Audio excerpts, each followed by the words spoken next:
अगर आप प्रॉपर्टी का बिज़नेस करते हैं, अगर आप इन्वेस्टर हैं या आप एज ए एजेंट या डीलर काम करते हैं, तो आज ये मेरी वीडियो ज़रूर देखें, जिससे आप कई फसादात और नुकसानात से महफूज रहेंगे। और मैं हूं इंतखाब सूरी और आप देख रहे हैं हमारा चैनल प्रॉपर्टी अपडेट्स। दोस्तों, आज मैं जो गुफ्तगू करूंगा वो बड़ी अहम होगी। आपसे गुजारिश करता हूं कि चैनल को सब्सक्राइब करें, बेल आइकन का बटन दबाएं, ताकि आपको इस तरह की अपडेट्स मिलती रहा करें। आज जो मैं गुफ्तगू कर रहा हूँ वो दरअसल मैंने अक्सर देखा है, बहुत से लोग प्रॉपर्टी का काम कर रहे हैं या प्रॉपर्टी ख़रीदते हैं, बेचते हैं, लेकिन वो बाज़ ऐसी गलतियाँ करते हैं जिसकी वजह से वो मसाइल का शिकार रहते हैं, प्रॉब्लम्स का शिकार रहते हैं। ना सिर्फ दूसरे की ज़िंदगी मुश्किल में डालते हैं, बल्कि वो अपनी ज़िंदगी भी मुश्किलात में डाल देते हैं।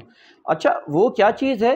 वो दरअसल एक बात है, वो जो बड़ी अहम बात है, उसके सिलसिले में 3-4 बातें और हैं मैं जो आपसे कहूँगा। आपको वैसे मैं बताऊँ कि प्रॉपर्टी का जो लोग काम कर रहे हैं, ये बात समझ लें, ये बात जान लें कि ये प्रॉपर्टी का काम कोई लाखों में नहीं है, हज़ारों में नहीं है, ये करोड़ों का सौदा होता है। करोड़ों के मामलात जा चुके हैं। प्रॉपर्टी अब आप जानते हैं कि ना सिर्फ महंगी हो गई है, बल्कि बड़े सेंसिटिव हो गई है। और प्रॉपर्टी अगर आप आज भी अगर सस्ती भी लेंगे ना, कल वो करोड़ों में हो जाती है। जिन लोगों ने कभी 2-2, 4-4 लाख, 5-5 लाख की प्रॉपर्टी ली थी, आज 4-4, 5-5 करोड़ रुपए तक की प्रॉपर्टी है। इसी तरह अगर 20-25 लाख रुपए की ली थी, तो आज करोड़, 2 करोड़ की प्रॉपर्टी बन चुकी है। इसका मतलब है कि जो भी प्रॉपर्टी है वो कल किसी भी कीमत का इख्तियार कर सकती है। तो आप समझ लें कि प्रॉपर्टी में जो है वो आगे चल के प्रॉपर्टी की वैल्यू बढ़ती है। आज जिन चीज़ों की अहमियत हमें महसूस नहीं होती, कल वो बहुत अहम हो जाती हैं। आज जिन चीज़ों पे हम समझते हैं कि उसकी अहमियत नहीं देते और इग्नोर करते हैं, कल वो चीज़ें बड़ी अहम हो जाती हैं, इसलिए कि प्रॉपर्टी की वैल्यू बढ़ जाती है। जब वैल्यू बढ़ जाती है तो फिर मसाइल शुरू होते हैं, फिर झगड़े शुरू होते हैं, फिर फसादात शुरू होते हैं कि ऐसा था और ऐसा था और ऐसा था। तो मैं आपको बताऊं कि दरअसल बड़ी अहम बात एक ये है कि जब भी आप कोई प्रॉपर्टी की लेन देन करें, जब भी प्रॉपर्टी का मामला करें, तो हमेशा पहले तय कर लें। जिसने अगर पहले तय नहीं किया, तो वो मैंने बताया कि ख़ुद भी मुश्किल का शिकार। अच्छा, इसमें भी बहुत सारी बातें हैं जो मैं आपको बताऊँगा, कहूँगा मैं।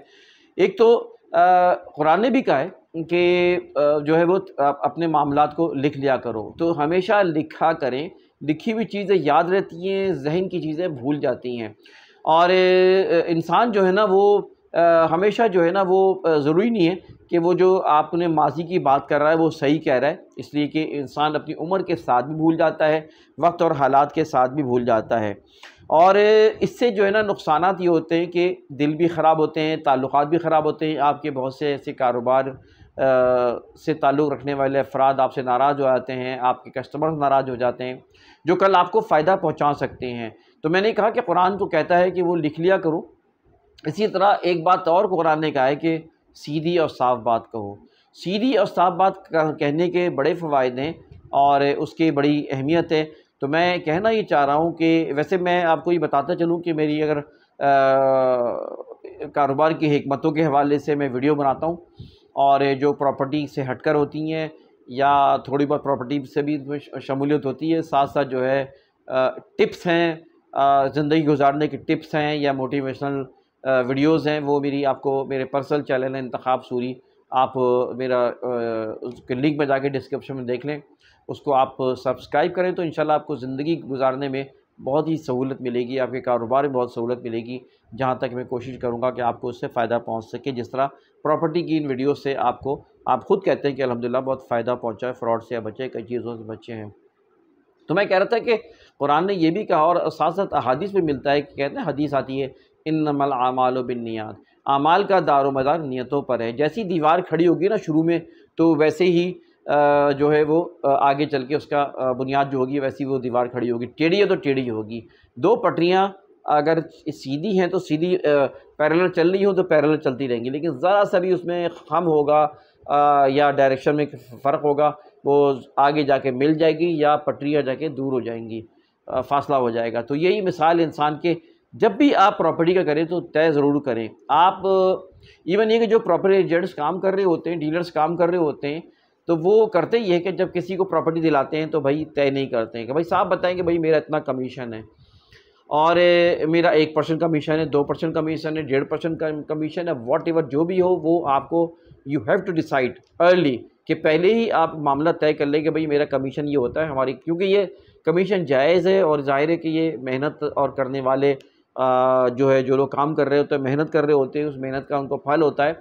और ज़ाहिर है कि प्रॉपर्टी के सौदे बार बार होते भी नहीं, यानी कि लोग समझते हैं कि प्रॉपर्टी का सौदा अगर हो गया है तो भाई ये तो बहुत खा रहे हैं जो कमा रहे, नहीं, बहुत बड़ी तादाद में बेचारे मेहनत करते हैं, एजेंसियां खोल के बैठे हैं, अपना वक्त अपनी मेहनत तवानाई, लेकिन उस साल भर में उनको उतना नहीं मिलता जितना नज़र आता है। अच्छे काम करने वाले भी हैं लेकिन बड़ी तादाद ऐसी है जो कि बेचारे, तो उस पर जो लोग सौदा करवाते हैं, मैं ख़रीदार से भी कहूँगा, सेलर से भी कहूँगा कि भाई उनका जायज़ हक़ है, उस पर नज़र रखा करें, उसको दिया करें, इसलिए कि वो उनकी ज़ाहिर है कि वही एक उनकी मेहनत का सिला होता है और आपको बहुत बड़े फ़ायदा भी उससे पहुंचता है, आपको एडवाइसेस भी देते हैं।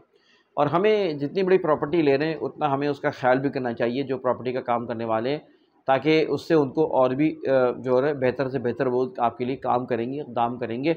अगर उनके साथ गलत करेंगे तो वो फिर वो गलत रास्ते इख्तियार करेंगे।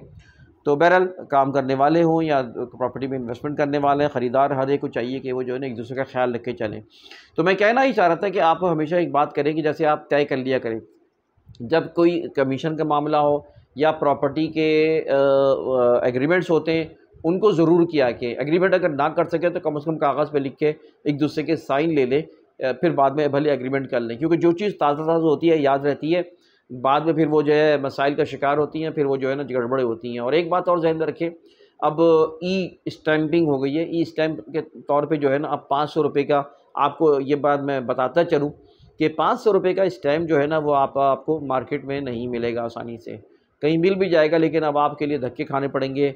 अभी मुझे मैंने किसी फ़र्द को भेजा तो 2 चक्कर लगाने पड़े उसको, एक लंबा प्रोसेस उसमें अख्तियार किया गया है, वो बैंक से मिलता है, उसके लिए पहले फॉर्म भरना पड़ता है, पेमेंट जमा कराना, चालान जमा कराना पड़ता है, फिर चालान जमा करने के बाद उसको जमा कराने के बाद फिर जो कि वो बैंक जो है ना वो नेशनल बैंक, कौमी बैंक, वो जो है उसको देते हैं। ये अच्छा भी है इसलिए कि घपले भी हुए हैं, जाली स्टैम्प भी आते रहें, तो 200 रुपये का 100 रुपये का स्टैम्प तो मिल जाएगा आपको, लेकिन जो बड़ी प्रॉपर्टी है वो अब 500-700 रुपये से कम नहीं होनी चाहिए। बल्कि मैं आपको एडवाइस करूँगा, जो महंगी प्रॉपर्टी है थोड़ी सी, तो वो उसमें आप जो है ना 700 रुपये का एग्रीमेंट लगाया करें इस टाइम, उसकी बड़ी अहमियत होती है।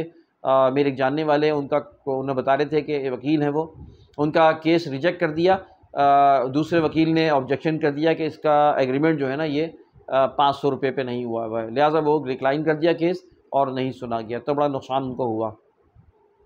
तो याद रखें कि आप एग्रीमेंट क्या करें, और एग्रीमेंट में जो है आप जो है ना वो ई स्टैम्प का है सिलसिला है, उसको आप ज़रूर अख्तियार करें, वो सही तरीक़ेकार है। तो मैं कहना ये चाह रहा हूँ, दरअसल आप ज़िंदगी में कोई भी काम करें वो आप उसको तय करें, ठीक है ना। आपने पेमेंट कब करनी है, पेमेंट अगर डिले हो जाती है तो क्या मामला होगा, पेमेंट अगर फॉरफिट हो जाएगी तो क्या, ये सारे मामलात आपने एग्रीमेंट में लिखा करें और उसके गवाह बनाया करें, उसके 2 गवाह कम अज़ कम होने चाहिए आपके। और जो गवाह जो है ना, आपकी प्रॉपर्टी अगर अपनी प्रॉपर्टी है, महंगी प्रॉपर्टी है, तो आपके अपने 2 गवाह ख़ुद करें। और इसी तरह जो है जब आप गवाह अगर ख़ातून है तो फिर एक ख़ातून नहीं 2 ख़वातीन जो है ना वो गवाही होगी एक मर्द के बराबर। तो और फिर एक बार और ज़हन में रखें, गवाही में जो है ना वो 18 साल से कम उम्र की गवाही नहीं होती है, आक़िल और बालिग़ भी होना चाहिए, ना अहल, ना मतलब उस तरह नहीं होना चाहिए कि अक़ल यानी उसको समझ नहीं है और वो ज़हनी मफलूज है, तो उसका भी काबिल क़बूल नहीं होगा उसकी गवाही के लिए 18 साल से उम्र होनी चाहिए ऊपर, और साथ साथ जो है ना वो जो है ज़हनी तौर पे वो फ़िट होना चाहिए। तो लिहाजा मैं कहना ही चाह रहा था कि असल में जब भी आप प्रॉपर्टी के मामलात करें, मैंने देखा है कि फ़सादात देखे हैं, झगड़े देखे हैं, कत्ल हुए हैं और बदएतमादियाँ पैदा हुई हैं, लड़ाइयाँ हुई हैं, बदगुमानियाँ हुई हैं, ख़ानदानों में झगड़े हुए हैं। इसलिए कि जो मामलात अपने भाई से भी करो ना तो उसको भी तय करो, अपने भाई से भी कोई चीज़ ख़रीदो फ़रोख्त या बिज़नेस करो तो आप उसको लिख लिया करो। तो ये बात मेरी थी आज दोस्तों। तो इजाज़त दें इंतखाब सूरी को, वीडियो को लाइक करें, कमेंट करें, शेयर करें, फिर इंशाअल्लाह अगली वीडियो में मुलाकात होगी। इजाज़त दीजिए, अल्लाह।